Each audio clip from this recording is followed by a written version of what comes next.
welcome back to the European Higher Education Fair Indonesia 2020 Goes Online.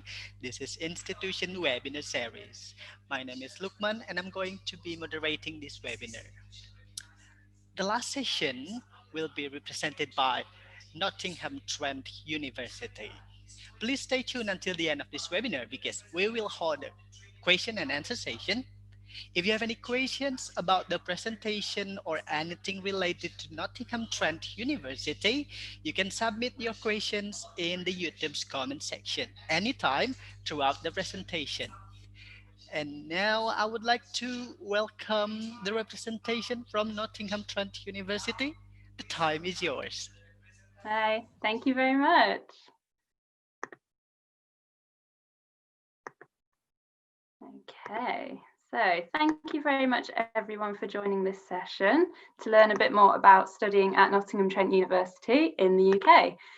My name is Rebecca and I'm the representative for Indonesia at NTU. So what I'm going to do in this session is give you a bit of an introduction to the city of Nottingham, Nottingham Trent University itself, tell you a bit about our courses, scholarships, what student life is like here, and then hopefully I'll be able to answer any of your questions when we get to the end of the session.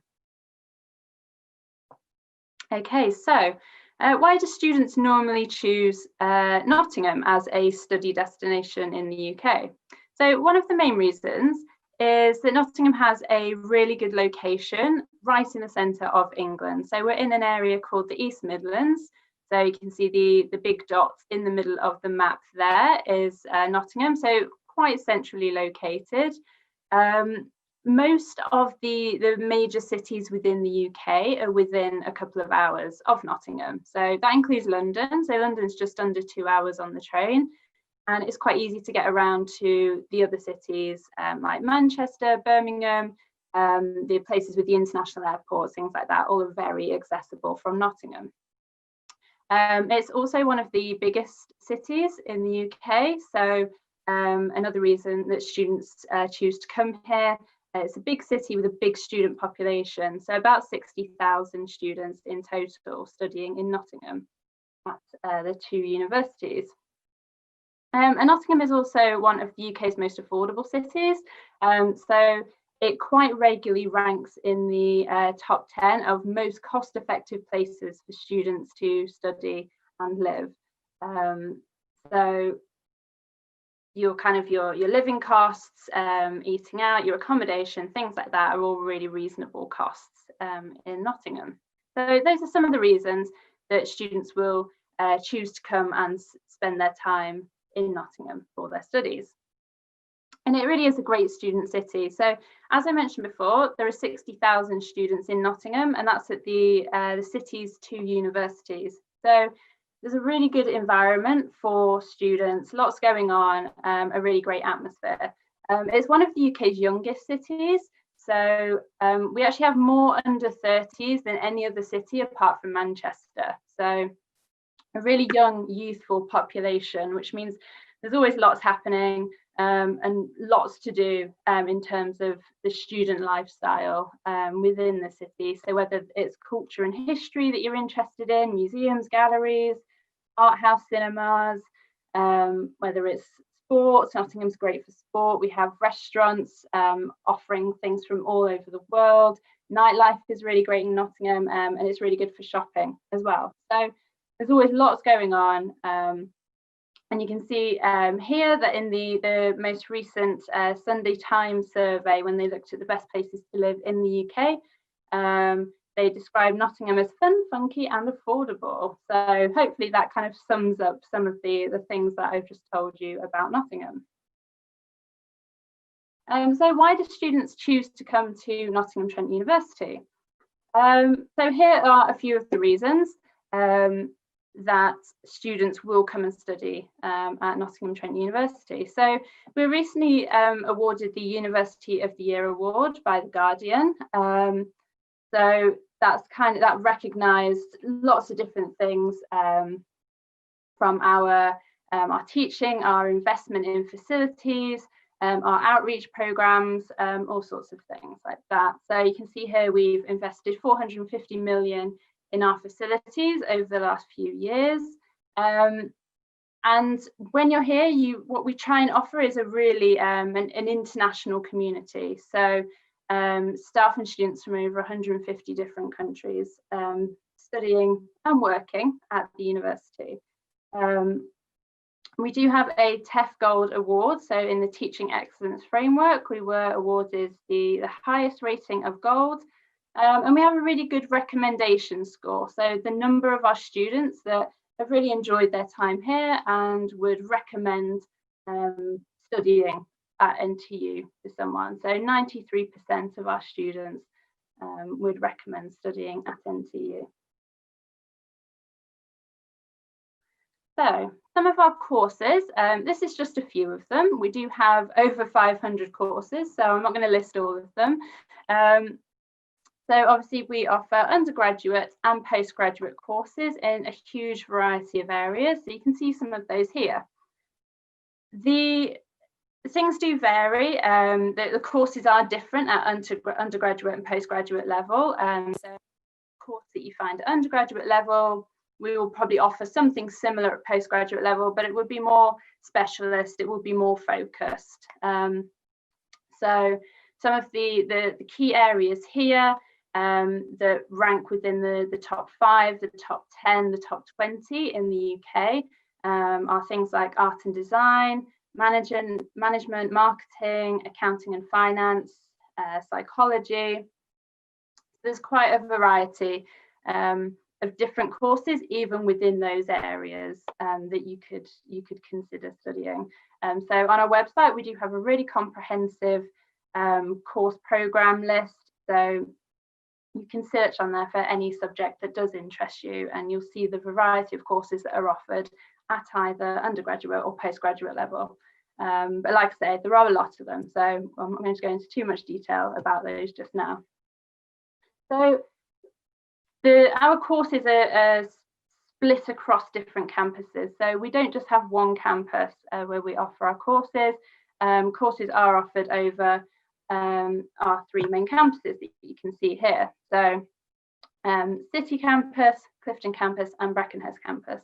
So at the top of the screen here, you can see a link to our virtual tour. So we have a really comprehensive online tour of our campuses. So you can look at our teaching spaces, our facilities, our accommodation, things like the libraries and restaurants. So if you're interested in having a bit more of a look around at the campuses, obviously while it's not possible to visit and to be on campus, the virtual tour is a really good option if you want to sort of get your bearings and find out what our campuses are like.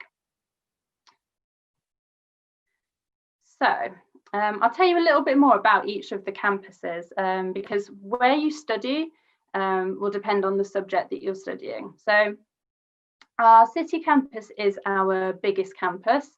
So just over half of our students are studying on the City Campus. So of about 30,000 students in total, just over half of them are on the City Campus. So they're in some of our bigger schools, which are things like the Nottingham Business School, the Nottingham Law School, the School of Social Sciences, and the School of Art and Design, just to name a few. So we have quite a few schools on the City Campus. So if you're looking at one of these courses, you're going to be primarily based on the City Campus for your teaching.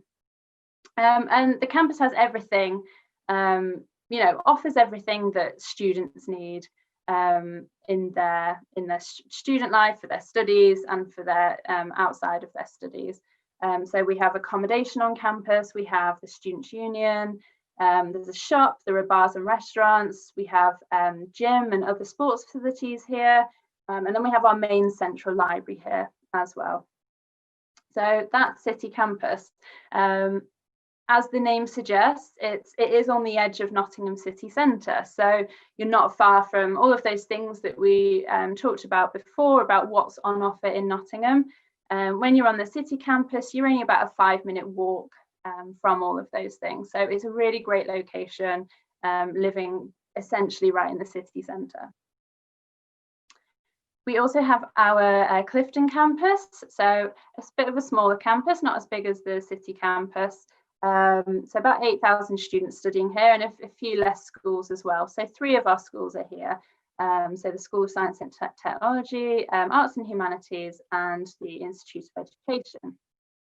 So Clifton Campus is about 15 minutes out of the city centre. So you know, it's a bus journey or a bike ride to get out to the Clifton Campus. It is kind of out in the suburbs area of Nottingham. And it's a bit more of a student village than the city campus. So the city campus is a bit more spread out across a large area. The Clifton Campus is more, like we say, more of a village feel. So it's a bit more contained and everything's in a bit of a smaller area. But just because it's smaller, it doesn't have any fewer facilities than the city campus has. So everything that the city campus has is also on offer here at the Clifton campus. So again, you have your accommodation, you have the Students' Union, cafe, library, and lots of sports facilities at Clifton as well. So most of our main sports facilities are based at Clifton. So if you're a sports person, if you play a sport for a team, you're probably going to spend a bit of time out at Clifton practicing with those teams for those sports. And then our third campus is the Brackenhurst Campus. So this is definitely our smallest campus. It's home to just one school, which is the School of Animal, Rural and Environmental Sciences. So the Brackenhurst campus is a bit further again out of the city, so it's about half an hour or so on the bus out of the city centre. So any of the subjects that are around the animal sciences, geography, ecology, conservation, zoology, all of those courses are based out here. And this campus is it's our farm essentially, and outdoor classrooms. So the teaching is very practical and hands-on because you've got all this amazing outdoor space where teaching can take place, you know, out in the countryside. So it's a really, really lovely campus. And again, the same facilities are reflected here as you get on the other campuses. So just on a slightly smaller scale, but you still have the accommodation option, so you can still live on the campus here. You have your own Students' Union and a library and so on. I've mentioned the libraries on each campus. They are 24-hour spaces, and they're not just, you know, they're not just for going, getting your books out for your study. A lot of our computing facilities are based here. A lot of our private study areas, so the spaces you can book out for your group study, they're all here. And lots of really helpful staff here as well that will help you with whether you need help with referencing, finding particular papers or reports for whatever work you're doing. You know, any assistance with English, essay writing, things like that. So all of that can be accessed in our library. So they're really, really useful spaces to take advantage of and to use the facilities. Yeah. So something else that I mentioned is on each campus are our students' unions. So the biggest one and the main student union is on the city campus, but again, there is a student union on each of our campuses as well. So this just gives you an idea of the space and the facilities that are in each student union. So you can see here on the city campus, we do have the big gym, and we have the bars, restaurants, cafes. A lot of this is social space, so students can come here in between their lectures, they can meet their friends for study groups and things like that. So lots of space for those kinds of things. And then we also have lots of accommodation here as well. So the space all above the student union is one of our big accommodation blocks as well. So you're essentially right in the middle of city campus. So you're living within a few minutes of your classes if you were staying in this area. So the Students' Union oversee our basically societies. So all the student groups that are set up, they're run by students, but they're overseen by the Students' Union. So when you enroll at the university, you automatically become a member of the Students' Union. So you can use these spaces, you can use the facilities, and you can join up to all these societies as well. And it's something that we do encourage everyone to try and get involved in. There is so much, there's loads of variety in terms of the different things you can do. So you can see here the list of the different types of groups and societies that are available. So cultural, academic, other interest, faith. There's a group for sort of any kind of hobby or interest that you have. You'll definitely find something. So that's one of the main things that the Students' Union do, as well as being a liaison point between the university and students to make sure that students are really getting the most out of their studies while they're here. So briefly mentioned NTU Sport when we were talking about the Clifton Campus. So this just gives you an idea of the sports opportunities that are available. So whether you're an elite player, you know, so whether you're looking to join one of the performance teams and, you know, compete in the university's league, or whether you just want to play because it's fun, you want to try something new, all of those options are available to you. So Play for Fun is a quite a big program that our NTU sport team carry out so that people can get involved in sports that they don't necessarily want to play competitively, but they would like to try them. And so you can see here as well that NTU is in the top 15 at the moment of the university's league for sport. So we have lots of teams that sort of do play at a higher level as well. So one of the things that we do really focus on here at NTU is your employability and your practical experience. So in every course, we build in practical experience. So whether that's a year-long sandwich work placement, or whether it's just it might be a short 2 or 3 week internship, or it might be, you know, practical modules built within the curriculum. There is always a way for you to get some kind of understanding and, you know, have a practical application to what you're learning. So you're not just learning about the theory and how to do something, we're actually challenging you to go and do that. So like I say, different options, whether or not that's a course that offers you a year-long work experience.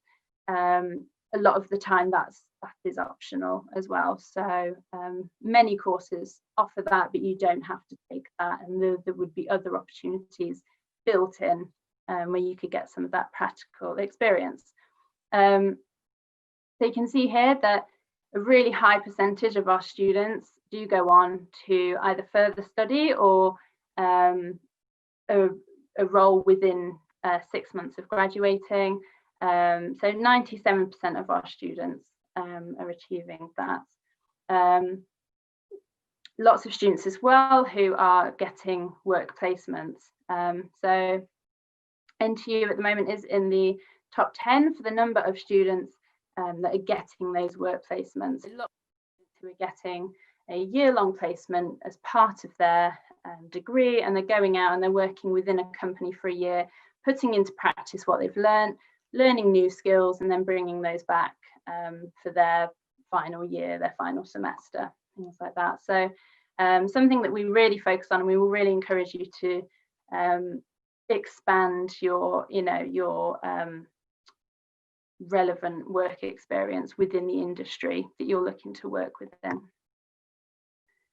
So this just gives you a bit more information about the employability offering at NTU. So we have a huge employability team with specialists in each subject area. So every school has their own careers consultants and advisors. So those guys are used to advising students from particular subjects on their graduate options, their work experience options, so they can help with looking at your CV, making sure that it's suitable, helping you practice for any interviews that you might have lined up, and And they also they run a lot of international specific opportunities as well. So this is one of the really great things about the employability team, is that there is a lot that focuses on international students as well. So whether it's like I say, getting your CV ready to apply for a job in the UK, whether it's that you want to stay in the UK to work after you study, but you're not sure where to start with looking for a graduate job, tools that you can use to help you network within the UK to find those jobs. They offer all these different workshops that can help you with that, specifically for international students. Okay, so going to very briefly talk about the accommodation in Nottingham. So obviously something that everyone will look at arranging before they come and study with us. I've mentioned, as I've been talking about the different campuses, that we do have accommodation options on each of our campuses. So for many people will be living on the campus within a few minutes of where their lectures are held. But we do also have off-campus options available as well. So it depends on what you're looking for, what your budget is, all of those kinds of things. So we try and offer options that are suitable for everyone. And you can see here that the budgets, they range quite a lot of variety there. In terms of the type of place that you can live in. And for postgraduate students as well, there are postgraduate halls. So if you want a space where you're living only with other postgraduate students, we do offer that as well. And obviously when you're looking at accommodation, it's good to take into account the cost of living in Nottingham, which I mentioned right at the beginning when I talked about the cost effectiveness and how Nottingham's a very affordable city. So we advise approximately £1,000 per month for your living costs, and that includes your accommodation. So include your accommodation costs within that, and then you have an idea of what your budget for the remainder of your time would be. So the accommodation options are fairly standard, whatever budget you go for. Most of them are ensuite bathroom, so you get private bathroom, and then you share your kitchen and your living space with other students. So the picture you can see here, we've seen it before, it's of the Students' Union in the city, but that is all the accommodation in that space, that building. There's about 500 rooms in that accommodation alone, so lots of options on the campuses, but as I say, also a bit further away as well. Okay, so fees and scholarships at NTU. So you can see here our what our fees start from, and then the additional fee if there's a placement year involved as well. Course fees do vary, so I definitely advise looking on our website to see what fee your course does attract. They won't all be this fee. Like I say, there is variety depending on which type of course you're studying. But regardless of the type of course you're studying, if you get an offer for a course, you can apply for one of our scholarships. So you can come from any background, be studying any course, and you can apply for one of our scholarships. So like I say, for any subject, if you have an offer, then you can look at applying for a scholarship. There are a variety again on offer for different levels, so whether you're an undergraduate student or a postgraduate student, there are different types available to you. So you can see here that we start at a £2,000 per year scholarship, and it does go up to a 50% per year scholarship. So take a look on our website, all of the details are there, and it will give you an idea, tell you a bit more about what the process is for applying for our scholarships. But as I say, there are scholarships available for every subject. So do have a look at those and see what's available for you and for the course that you're interested in applying for. Okay, so that covers everything that I wanted to cover to give you a bit of an introduction to Nottingham Trent University. I hope that's been helpful, and if anyone does have any questions, hopefully I will be able to answer them for you. So thank you very much. Thank you for the impressive presentation.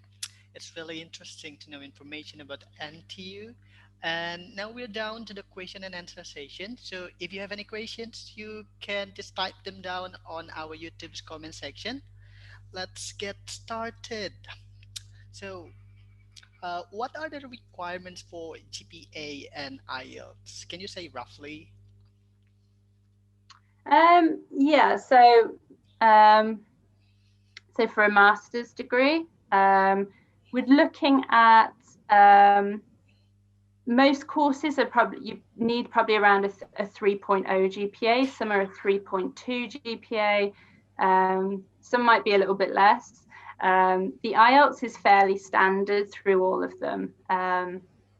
So it's an IELTS 6.5 with a minimum of 5.5 in each area. That's for pretty much all courses. Like I say, the GPA will vary slightly, but you know, within that range that I mentioned, depending on what our requirement is. And obviously some courses do require previous study in a particular area, so the bachelor's degree has to be related.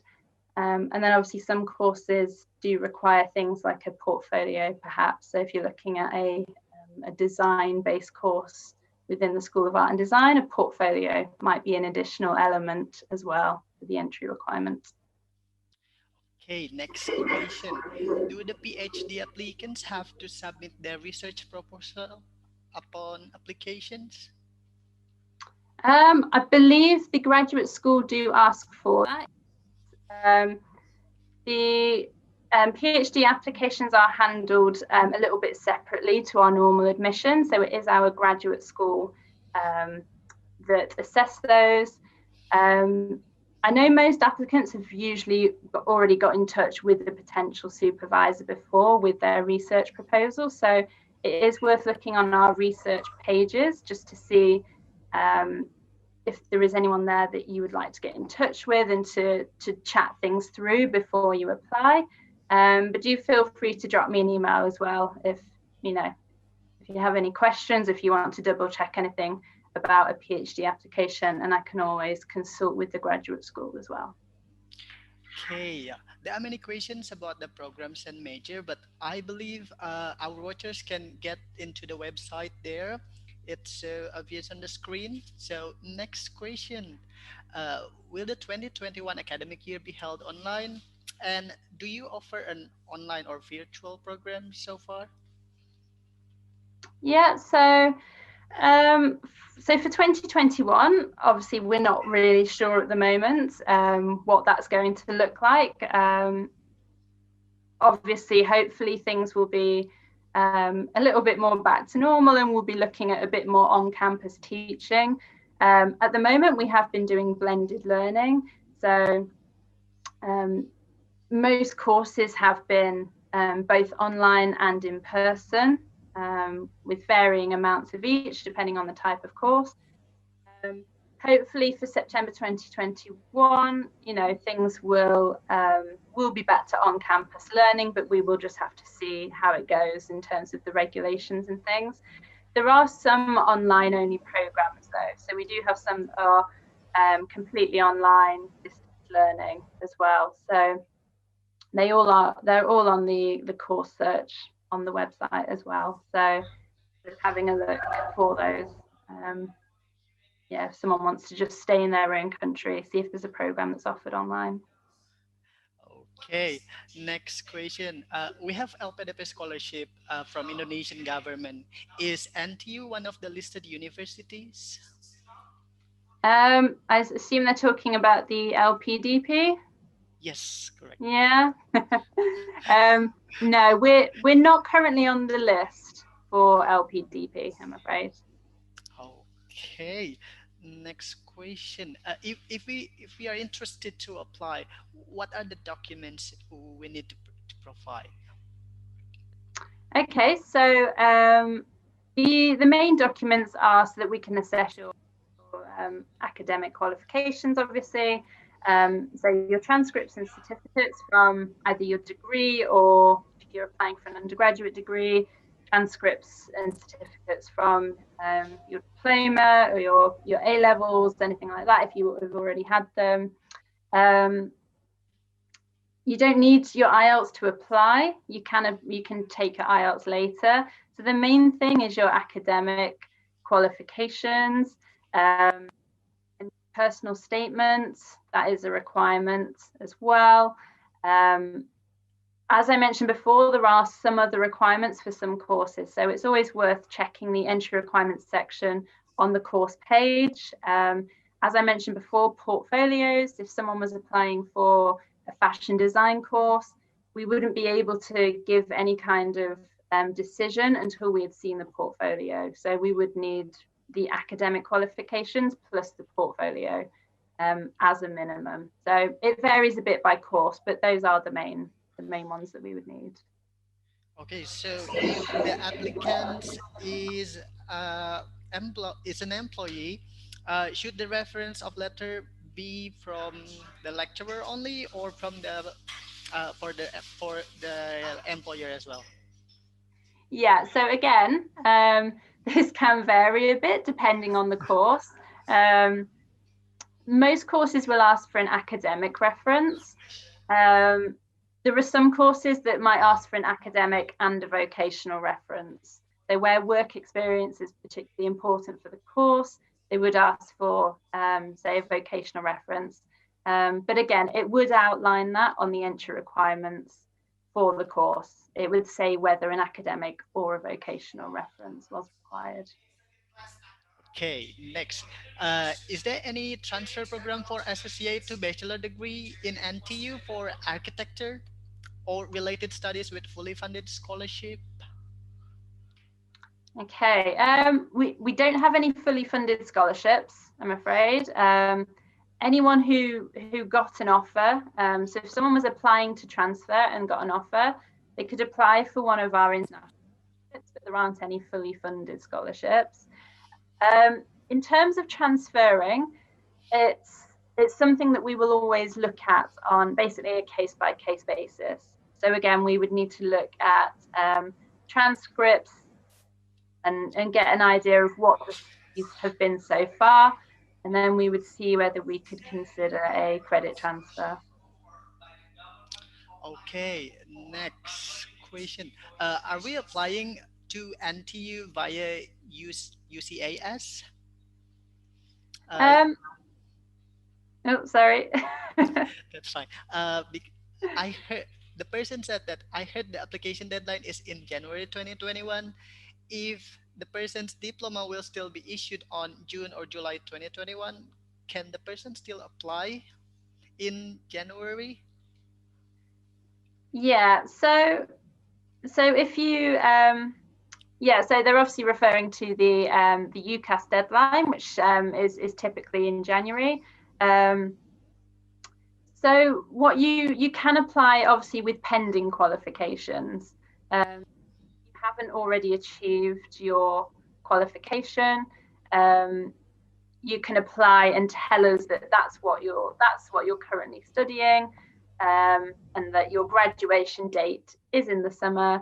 And then what we would say is, we might make an offer on the basis that you do achieve a particular GPA, so that when it came to the summer and when you graduated, you'd get your GPA, and then you'd know whether or not we would be able to offer you that place. Okay, the next one for Master in Innovation Management and Entrepreneurship, is it more academical or practical? And what kind of final project will the students have on their dissertation? Um, that course is probably a bit of both. So it does cover some of the theoretical side. But the idea of that course is to help students who have a business idea, is to help them to begin to get that off the ground, essentially. And that's what your final project could be related to as well. So some students might come into that course, they'll come into it with a business idea that they want to develop, and that's what you're working on throughout the year. So that's usually what the project is focused around, is that there's already kind of a basis to what you're doing, because you've already got that kind of entrepreneurial mindset, and you kind of have an idea of the kind of business that you want to develop. So. Okay, I want to know more about the city. What diverts Nottingham to other cities in the UK? Sorry, can you repeat that for me? Uh, I want to know more about the city, how Nottingham is different to other cities in the UK. Okay.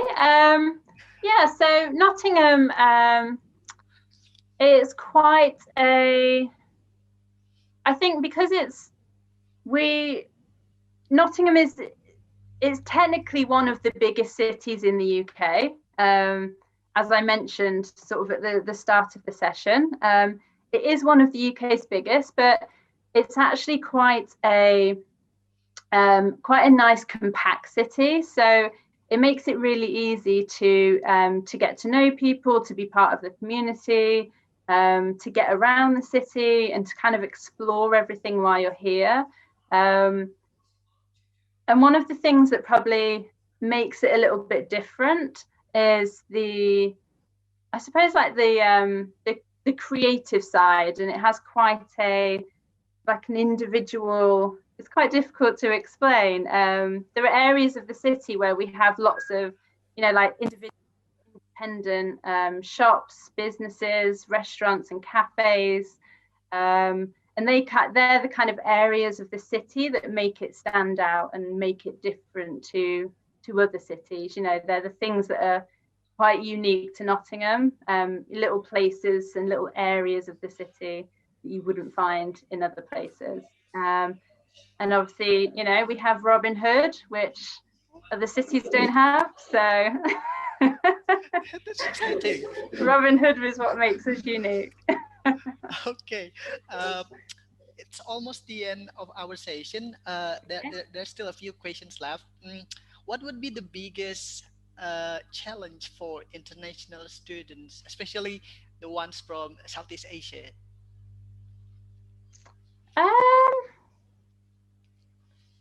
That's quite hard to say, really. I suppose the biggest thing is probably the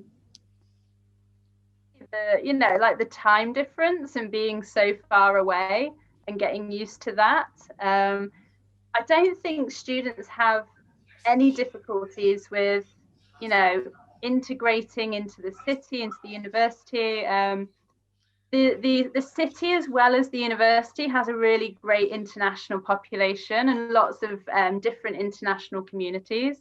So, getting used to where you're living and getting involved in the community isn't a problem for students. I would say the thing they probably is the biggest challenge is, like I say, the kind of feeling quite far away from home. But with technology now, it doesn't really make too much of a difference as long as you get the time the time difference right. And probably, I don't know, maybe getting used to some of the unusual British things that students always mention, like how polite we are and how we like to queue everywhere. So cultural things, I think, that probably are a bit of a shock at first, but you soon get used to them. Okay, thank you so much. I guess we're at the end of our session. Thank you so much, Rebecca Tinker from Nottingham Trent University. I hope we can meet again later on. Yeah, so much. Thank you for everyone that's joined us, and thanks for your questions as well. It's been great. All right, then. Thank Uh, you. Thank you everyone for watching this webinar series. We'll meet again tomorrow. Have a great day. Bye for now.